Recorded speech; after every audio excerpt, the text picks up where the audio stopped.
السلام علیکم۔ دنیا کی تازہ ترین خبروں اور کرنٹ ایشو سے باخبر رہنے کے لیے یوٹیوب پر ہمارا چینل سبسکرائب کیجیے اور رہیں دنیا بھر کی ہر خبر سے باخبر۔ رخ کریں گے لاہور کا، جہاں سے رپورٹ کر رہے ہیں ہمارے نمائندے عرفان خان۔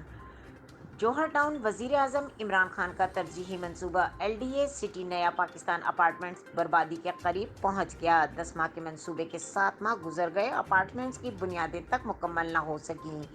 ایل ڈی اے کنٹریکٹرز کا 50 کروڑ کا ڈیفالٹر ہو گیا، بینکوں نے بھی مزید پیسہ دینے سے انکار کر دیا۔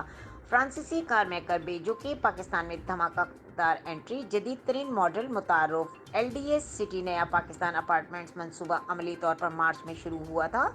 وزیر اعظم عمران خان نے بلوکی کے مقام پر منصوبے کا سنگ بنیاد 10 اپریل کو رکھا تھا۔ منصوبہ 10 ماہ میں مکمل ہونا تھا۔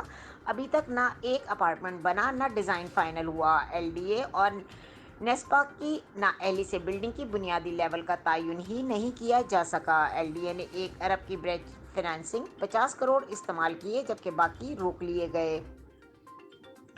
ذرائع کے مطابق کنٹریکٹرز کو موبلائزیشن ایڈوانس اور پہلے بل کی مد میں 35 کروڑ سے زائد ادائیگیاں رک گئیں۔ Vice chairman L D A S M Imran کے مستعفی ہونے کے بعد منصوبہ لاوارث ہو گیا۔ وائس چیئرمین وزیر اعظم کے ویژن کے مطابق عام شہریوں کو اپارٹمنٹ کی فراہمی کے لیے کوشاں رہے۔